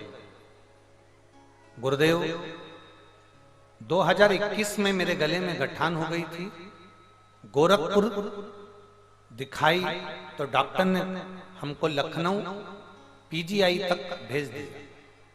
सब जगह पर गठान की जांच कराई गई तो डॉक्टर के हिसाब से गले की जो गठान थी वो इतनी विचित्र थी कि इसकी जांच कराने के लिए मुंबई भेजना था, और हम ऑपरेशन डॉक्टर कर रहे थे, अगर ऑपरेशन करेंगे तो हो सकता है ये गठान गले में ऐसी जगह पर है जहां ऑपरेशन करते ही हो सकता है कि तुम्हें पैरालिसिस हो जाए या तुम्हारे गले की आवाज बंद हो जाए। हम कुछ कह नहीं सकते। डॉक्टरों ने हमसे ऑपरेशन का कह दिया, हम बहुत घबरा गए। ऑपरेशन की बात सुनकर हम दवाइयां लेकर अपने घर को आ गए। अगर केवल गले में से गठान निकलने वाली बात होती तो चल जाता, पर लकवे भी शरीर में हो सकता है, पैरालिसिस हो सकता है और आवाज पूरी जा सकती है, इसलिए हम वापिस हमारे घर पर आए। पर डॉक्टर ने कहा इसका ऑपरेशन बहुत जरूरी है और ऑपरेशन जरूर कराना। गठान बड़ी थी, ऑपरेशन कराना जरूरी था। हम घर आकर बहुत रोए गुरुदेव।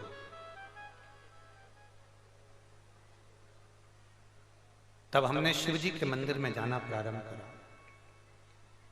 और भगवान के मंदिर में जाना प्रारंभ करा। भगवान को एक लोटा जल चढ़ाना प्रारंभ करा। शिव जी का चढ़ा हुआ जल हम पीना प्रारंभ करें। एक बेलपत्री हमने खाना प्रारंभ करी।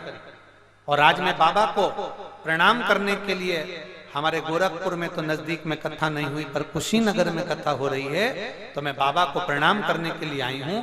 दूसरी बार जांच कराने के लिए जब लखनऊ गई तो मेरी गले की गठान पूरी गल चुकी थी। मैं बाबा को प्रणाम करने के लिए, आज मेरे बाबा ने मुझे बहुत खुशियां दी है गुरुदेव। जहां मेरे गले की आवाज जा रही थी, मेरे को पैरालिसिस का बोल दिया था और मेरी गठान बढ़ती जा रही थी, आज मेरे बाबा ने मेरी पूरी गठान ठीक कर दी। और मेरी लखनऊ में जांच हुई तो मेरी गठान पूरी गल चुकी थी। मैं बाबा को प्रणाम करने के लिए यहाँ आया। ये शिव तत्व, ये उघड़ी है।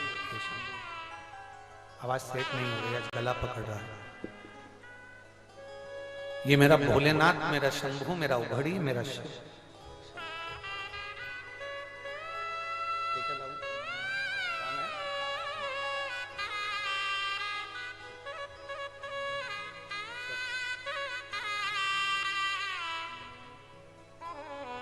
एक विश्वास अपने भीतर जागृत, एक भरोसा अपने भीतर जागृत, एक दृढ़ता अपने भीतर जागृत करिए। जब विश्वास, भरोसा, दृढ़ता अपने भीतर जागृत करोगे तो वो शिव तुम्हारे दुख को समाप्त करने के लिए तुम्हारे सम्मुख में होगा। कोई दूसरा नहीं आएगा, कोई दूसरा नहीं होगा, केवल एक शंकर, केवल एक शिव, केवल एक उघड़ी, मेरा देव अधिदेव महादेव तुम्हारे करीब में होगा। और अंत समय प्रभु आना पड़े, वचन दिया तो निभाना पड़े। एक बहन ने लिखा, उसका बच्चा 15 वर्ष का है और उसकी किडनी खराब हो गई थी। ज्योति गुप्ता, भालुकापुर जिला लखीमपुर खीरी उत्तर प्रदेश की। कहीं बैठी हो तो हाथ हिला सकती है। हाँ, श्री शिवाय नमस्ते। आ जाओ, एक बेलपत्र ले जाओ, आ जाओ। मैं ज्योति गुप्ता, भालुकापुर जिला लखीमपुर खीरी उत्तर प्रदेश की रहने वाली हूं। मेरा 15 वर्ष का बेटा है नैतिक गुप्ता, जो अचानक उसका तबीयत खराब हो गया और उसकी किडनी में इतना इन्फेक्शन हो गया कि डॉक्टर डायलिसिस का बोल दिया। तकलीफ बढ़ती गई, धीरे धीरे उसका स्वास्थ्य और ज्यादा खराब हो गया, तो उसको भर्ती करा गया और धीरे धीरे भर्ती करते करते आईसीयू में उसको ले गए। स्वास्थ्य में बिल्कुल आराम नहीं हुआ गुरुदेव। तब मेरे एक रिश्तेदार ने देखा कि मेरा बच्चा जब पूर्ण तरह से बीमार हो गया और बहुत ज्यादा तकलीफ में आ गया, आईसीयू में ले जाकर जब पटक दिया गया, तब मेरे एक रिश्तेदार ने मुझे आपकी कथा की छोटी सी क्लिप भेज दी, जिसमें पीपल के पत्ते का उपाय आपने बताया था। पीपल के पत्ते का जल, उसका वर्णन आपने किया था और उसी पीपल के पत्ते का हमने प्रयोग किया और डॉक्टर से कहकर उसके मुख में हमने 2 बूंद पानी पीपल के पत्ते का, शिवजी पे चढ़ा हुआ जल और बेलपत्र उसके सिराने रखी और उस पीपल के पत्ते का प्रयोग करना प्रारंभ करा, तो बाबा की कृपा से उसकी किडनी ने काम करना प्रारंभ कर दिया और उसका लीवर भी ठीक हो गया। हम बाबा को यहाँ धन्यवाद देने के लिए आए। अब मेरा बेटा जो 15 वर्ष का है बिल्कुल ठीक है गुरुदेव। हम अपने नगर से इस कुशीनगर को प्रणाम करने आए हैं। हम पूनम दीदी को भी धन्यवाद देते हैं, पांडे जी को भी धन्यवाद देते हैं। साधुता है आपको बहुत बहुत। शिव तत्व शंकर ओघड़ी, शिव ओघड़ी। भरोसा जागृत करो अपने भीतर, एक विश्वास जागृत करो अपने भीतर, एक दृढ़ता जागृत करो अपने भीतर। जब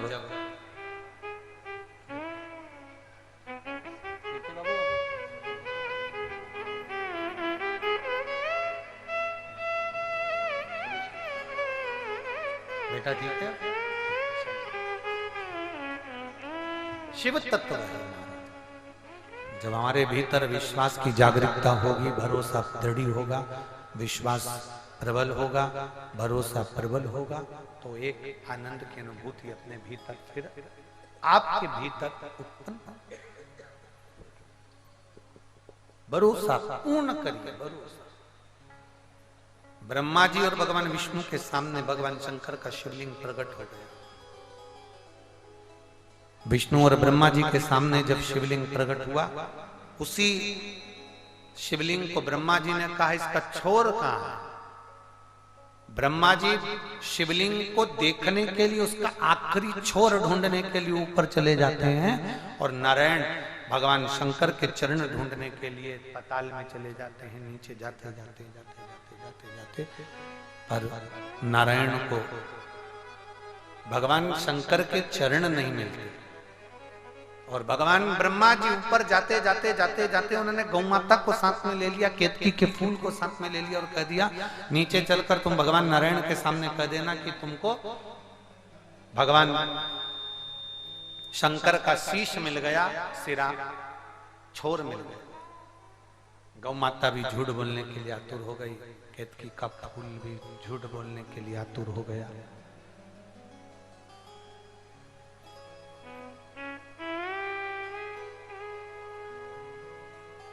पूछा ब्रह्मा जी ने भगवान विष्णु से, भगवान नारायण ने भगवान ब्रह्मा ने भगवान विष्णु से पूछा, क्या आपको भगवान शंकर का चरण मिल गया, भगवान शंकर का चरण प्राप्त हो गया? क्या आपको भगवान शंकर का चरण मिल गया? भगवान नारायण ने सत्य कहा, मुझे शिवजी का चरण नहीं मिला। सत्य एक बार बोलना पड़ता है, असत्य बार बार बोलना पड़ता है। श्रीशैलम पर्वत पर राम सीताराम, श्रीशैलम पर्वत के ऊपर भगवान देवाधिदेव महादेव भगवान शंकर पार्वती जी के साथ में भ्रमण करने के लिए पहुंचे, और श्रीशैलम के पर्वत पर जब भगवान देवाधिदेव महादेव माता पार्वती जी के साथ में भ्रमण करने के लिए पहुंचे, तो पार्वती जी ने वहां पर एक प्रश्न किया।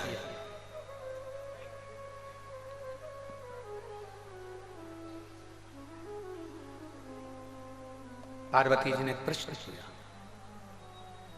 कि महात्मा का सर्वश्रेष्ठ लक्षण कौन सा?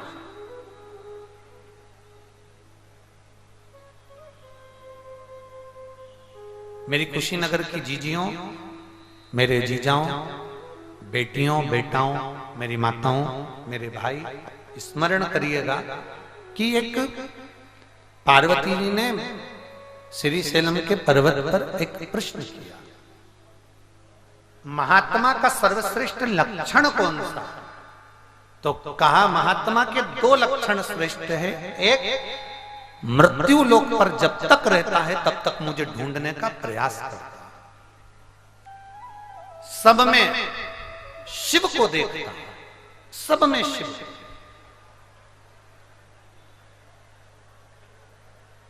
सब में देवाधिदेव महादेव का दर्शन करता है, सब। और दूसरा, महात्मा कभी मुख पर असत्य को लेकर नहीं आता। महात्मा अपने जीवन में असत्यता को सामने लाता ही नहीं। जितनी जिंदगी जिएगा वो सत्य की जिंदगी जिएगा, सत्य का जीवन जिएगा। किसी के मरने के बाद आप लोग कहते हैं राम नाम, जम के बोलो, जरा जम के बोलो, राम नाम सत्य। अच्छे से बोलना चाहिए, मालूम है तुम्हारे और हमारे कोई भी मर गए तो मरने पर अपन थोड़ी ना बोल पाएंगे, इसलिए अपन अभी बोल लो राम नाम सत्य।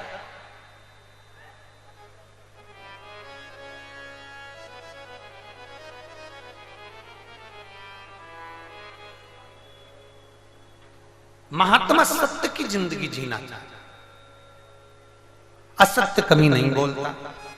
अब पार्वती जी ने एक प्रश्न और खड़ा कर दिया शिव जी के सामने, श्री शैलम पर्वत के ऊपर मल्लिकार्जुन, कि बाबा हमें आपसे इतना सा पूछना है कि हमें ये बताओ कि असत्य को पहचानोगे कैसे कि यह सत्य। सामने वाला व्यक्ति झूठ बोल रहा है, सामने वाला व्यक्ति असत्य बोल रहा है, सामने वाला व्यक्ति झूठ बोल रहा है, इसको पहचानोगे कैसे। शंकर भगवान ने कुछ लक्षण बताए हैं झूठ को पहचानने के। झूठ को पहचानने, झूठ बोलने वाले व्यक्ति को पहचानने के लक्षण बताए। शंकर भगवान माता पार्वती से कहते हैं पहला लक्षण है झूठ बोलने वाले व्यक्ति, अगर वो झूठ बोल रहा होता है तो बार बार वो व्यक्ति आपसे आंख नहीं मिला पाता और उसकी नेत्र की जो ज्योति है वो बार बार राइट हैंड में सीधे हाथ पर जाती है। झूठ बोल रहा होता है तो व्यक्ति की आंख राइट की ओर जाती है, उसकी आंख की ज्योति राइट की ओर देखेगा। अगर व्यक्ति लेफ्ट में देख रहा है, उसकी आंखें लेफ्ट की ओर जा रही है, तो समझ लेना कि वो सत्य बोल रहा है। पर उसकी ज्योति जब राइट की ओर जा रही हो बात करते समय, आपसे आंख नहीं मिला पा रहा है, तो समझ लेना कि वो झूठ बोल रहा है। दूसरा, झूठ बोलते बोलते वो बार बार अपने हाथ का स्पर्श अपनी नासिका पर करे। बार बार नासिका का स्पर्श किया जाता है, मतलब उसका ब्लड प्रेशर बढ़ रहा है, मतलब वो झूठ बोलना प्रारंभ कर दिया, ये निश्चित है। वो नासिका का स्पर्श कर रहा है। तीसरा, छोटी सी बात को भी वो इतना लंबा प्रूफ कर कर बता रहा है, इतना प्रूफ देकर बता रहा है, इतना प्रूफ देकर बता रहा है, तो समझ लेना कि छोटी सी बात को भी घुमा फिरा कर अगर प्रूफ देकर बता रहा है, मतलब बोलो जम के बोलो, मतलब झूठ बोल पक्का प्रूफ देकर बता।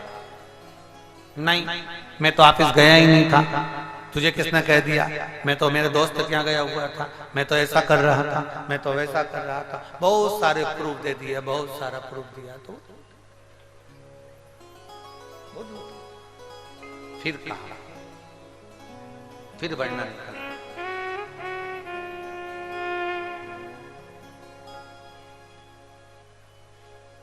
बार बार क्रोध आ जा रहा है, बात करते समय थोड़ी थोड़ी देर में गुस्सा आ जाना, फिर नरम पड़ जाना, फिर क्रोध हो जाना, बताते हुए, पूछते समय बताते हुए थोड़ी सी वाणी को तीव्र कर कर फिर नरमता में, फिर गुस्से में, फिर नम्रता में कहना,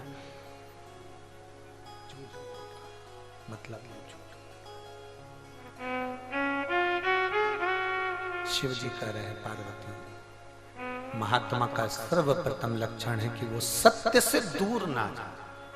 सत्य से, शंकर जी को सबसे ज्यादा पसंद क्या है? बेलपत्र पसंद है, शिव जी को एक लोटा जल पसंद है, शिव जी को धतूरा पसंद है, शंकर भगवान को भांग पसंद है, शंकर भगवान को भस्म पसंद है, शंकर को सबसे ज्यादा पसंद है सत्य। इसलिए हमारे यहाँ कहते हैं सत्यम शिवम सुंदरम। सत्य बोलोगे तो शिव मिलेगा, शिव मिलेगा तो जीवन अपने आप सुंदर।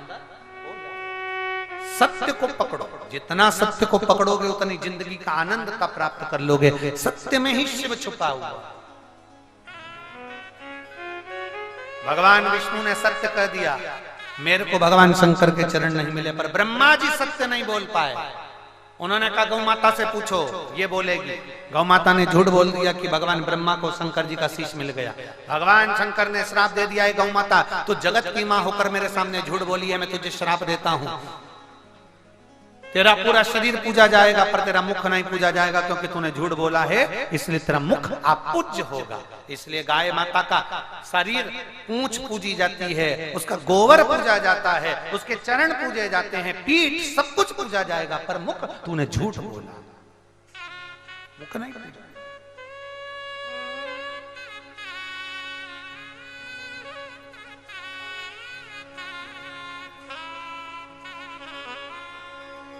घर के जो बर्तन होते हैं ना, घर के जो पात्र होते हैं, गौ माता को भोजन देने का पात्र अलग रहता है। आप लोग उसमें अपने घर का जो भोजन है आप उसमें दियो, वो खाएगी, पर घर के भोजन में गौ माता को भोजन नहीं दिया। झूठ बोली है, तूने झूठ कहा, असत्य बोल दी थी। गौ माता सारे देवताओं की परिक्रमा आगे से होगी, पर तेरी परिक्रमा पीछे से होगी। कन्यादान, वस्त्रदान, मुद्रादान, स्वर्णदान, अन्नदान, सारे दान आगे से होंगे, पर गौदान कभी आगे से नहीं होगा। गाय का दान गाय की पूंछ पकड़कर पीछे से किया जाएगा, क्योंकि तू झूठ बोली है, तूने झूठ बोला, तूने झूठ कहा, इसलिए तेरा दान आगे से नहीं होगा, तेरा दान पीछे से। गौदान कहां से होता है?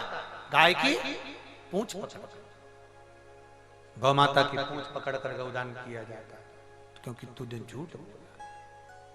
सत्यमय जीवन जियो, महात्मा का लक्षण है सत्य बोलना, महात्मा का लक्षण है सत्यता का जीवन जीना। सत्यमय अपने जीवन को आनंदित करना, सत्यमय अपने जीवन को जीने का प्रयास करना, सत्यता में अपने जीवन को आनंदित करते हुए आगे बढ़ाना, सत्यता के जीवन को अग्रण्यता रखना, ये मानव का, महात्मा का जीवन।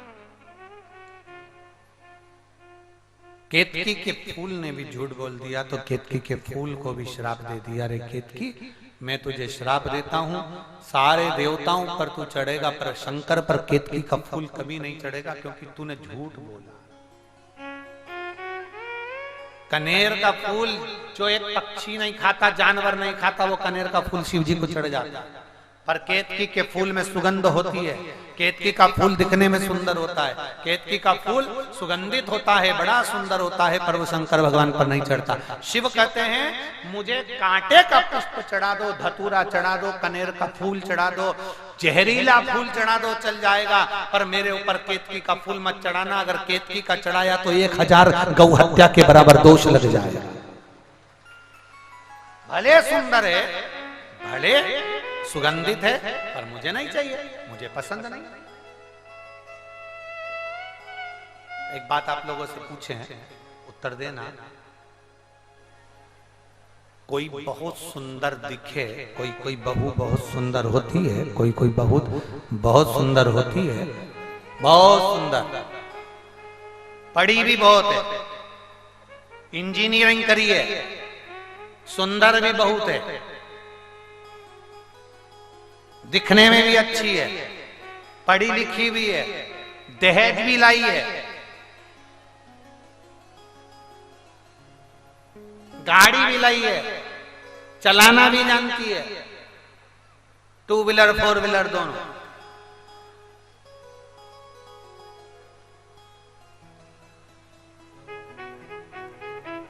अब क्या बोलूं, मान लो बहुत सुंदर, बहुत सुंदर, सब काम भी करती है, सब अच्छा है, पर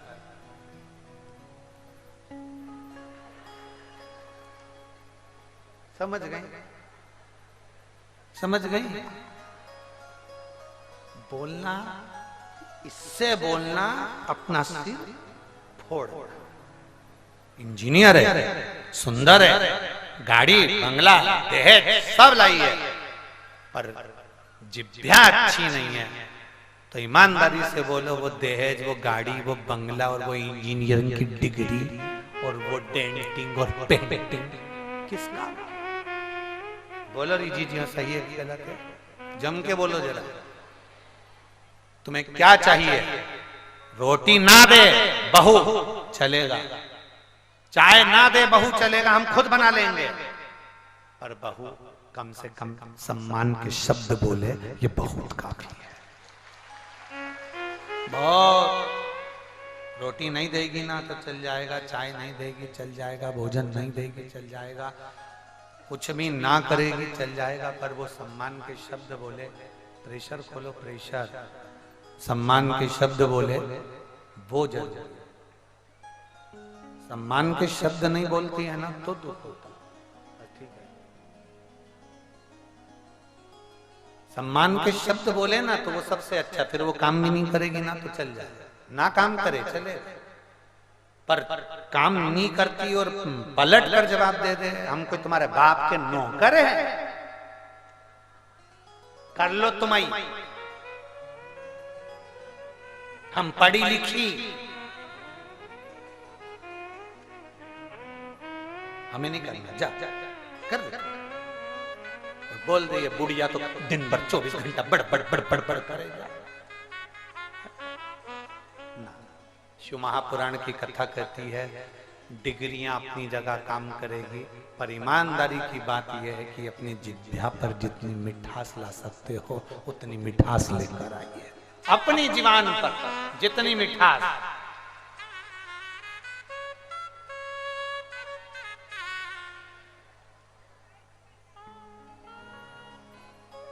पहले के लोगों को शुगर की बीमारी नहीं होती थी। यहाँ पर कई माताएं बैठी हैं, बोलो सही बात है कि गलत है? पहले के लोग इतना मीठा खाते थे, आज के जमाने में लोग इतनी मीठी चाय नहीं पीते जितनी मीठी पहले पीते थे। हाथ डुबा दो तो चाशनी में डुब हो जा, और चाय भी कोई शक्कर की नहीं बनती थी, काहे की? जम के बोलो जरा, गुड़ की चाय बनती थी, और ये मीठी चोखी, उसमें 2 रोटी पुरानी डुबक डुबक के खा जाए मालूम ना पड़ पड़, इतनी मीठी चाय बनती थी। और पहले गुलाब जामुन, खोपरा पाक, शक्कर के जो सामान, गुड़ के सामान, एक से बढ़कर एक मीठे, हलवा पूड़ी सब बनता था, मीठा ही मीठा, मीठा ही मीठा। शुगर होती थी? नहीं। क्यों नहीं होती थी? क्योंकि जितना मीठा खाते थे उतना जीवान से मीठा निकालते थे, अपनी शुगर का लेवल बराबर रखते थे, मीठा खाते थे तो मीठा बोलते थे। आज के जमाने में मीठा केवल खाते हैं पर बोलते नहीं है, तो शुगर का लेवल बिगड़ गया, इसलिए शरीर में शुगर हो, शुगर का लेवल बिगड़ा है ना, इसलिए शुगर नहीं। अब डॉक्टर कह रहा है तुम्हारी शुगर ऊंची नीची हो रही है, तुम्हारा बीपी ऊंचा नीचा, क्योंकि तुम उस शुगर को निकाल नहीं पा रहे हो। हमारा निवेदन है, जिसको शुगर की बीमारी है आपसे निवेदन है, आप जिसको बीपी की बीमारी है, जिसको शुगर की बीमारी है, आपसे निवेदन है क्रोध करना बंद कर दो, अपशब्द कहना बंद कर दो, आड़ा टेढ़ा बोलना बंद कर दो, अंदर ईर्ष्या रखना बंद कर दो, टेंशन लेना बंद कर दो, चिंता करना बंद कर दो। बीपी बराबर, शुगर बराबर। जब चेक कराने जाओ, एक बेलपत्र शंकर पे चढ़ी हुई लीजिए, खाइए और आराम से जांच करवाते रहिए, आपकी शुगर और बीपी आपकी लेवल में मिलेगा। एक पत्र है, प्रेमा देवी सुखनिया गोपालगंज की निवासी हूं, कहीं बैठी हो तो हाथ हिला सकती हैं, जिन्होंने अपनी डॉक्टरों की सारी रिपोर्ट यहां लगाई हुई है।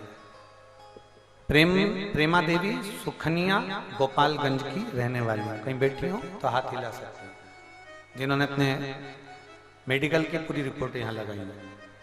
एक लोटे जल का मैं वर्णन करना चाहती हूँ। मेरा बेटा 2022 में मुंबई में इंजीनियरिंग पढ़ रहा था, नौकरी कर रहा था, और नौकरी के अंतर्गत उसकी तबीयत खराब हो गई, भोजन नहीं कर पा रहा था, धीरे धीरे उसके शरीर और बेकार होता गया। कहीं बैठी हो तो हाथ हिला दो। कहाँ है? अच्छा पीछे है क्या? हाथ हिलाओ जरा, दिख जाओगे। दिख गई, ठीक है, ऐसा हाथ हिला दीजिए, ठीक है। बेटे के शरीर ने काम करना बंद कर दिया, हम उसको अपने गांव लिया, गांव से फिर हम उसको दिल्ली दिखाने के लिए ले गए। दिल्ली दिखाने के लिए ले गए तो मालूम पड़ा कि जांचों में उसके फेफड़े ने काम करना बंद कर दिया और उसका एक साइड का फेफड़ा पूरा सड़ गया था, बेकार हो गया।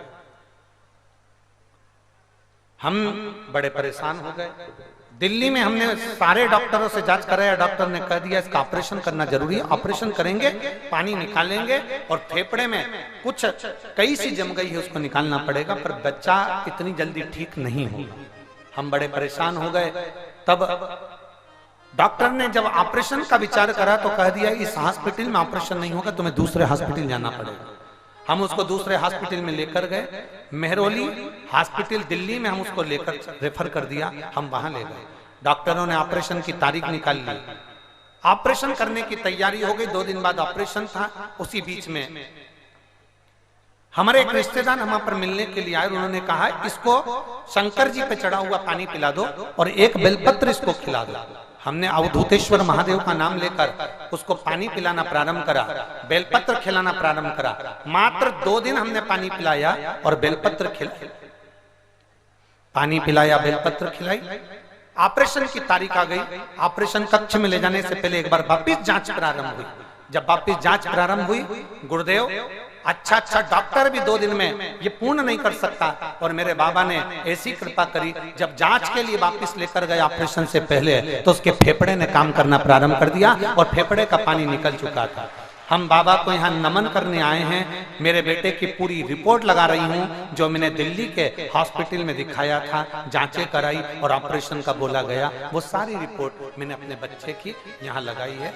ये सारी रिपोर्टें उस बच्चे की लगाई गई है। अब मेरा बच्चा ठीक है। बैठिए बहन, एक बार हाथ हिला दो। श्री शिवाय नमस्तुभ्यम। बैठिए। शंभु शंभु है, उगड़दानी उगड़दानी। ब्रह्मा जी को विश्वास की मूलता रखिए। भगवान पर जितना भरोसा करोगे उसका एक आनंद सुख हमें प्राप्त हो। समय आया, ब्रह्मा जी का शीश कटा, काल भैरव ने शीश काटा, और शीश काटने के बाद में ब्रह्मा जी एक बट वृक्ष के रूप में पूजित हुए। फिर समय आया, भगवान ब्रह्मा विष्णु महेश ने आकर सृष्टि प्रकरण को दर्शन दिया है। बड़ा आनंद स्थापित हुआ। एक बार जोरदार ताली बजाकर ब्रह्मा विष्णु महेश के लिए जोरदार ताली बजाकर। आज कथा का दूसरा दिवस का स्मरण ध्यान रहे। ये कथा 14 तारीख से 20 फरवरी तक चलेगी। 25 फरवरी को सिरसा हरियाणा तारा बाबा की कुटिया में दोपहर 2 बजे से 5 बजे तक हरियाणा की पवित्र भूमि पर सिरसा हरियाणा में तारा बाबा की कुटिया पर श्री गुरु शिव महापुराण की कथा वहां 2 बजे से 5 बजे तक प्रतिदिन आस्था चैनल पर आएगी सिरसा हरियाणा से। ये जो कथा कुशीनगर में चल रही है ये 14 तारीख से 20 तारीख तक चलेगी। सिरसा हरियाणा की जो कथा है वो 25 फरवरी से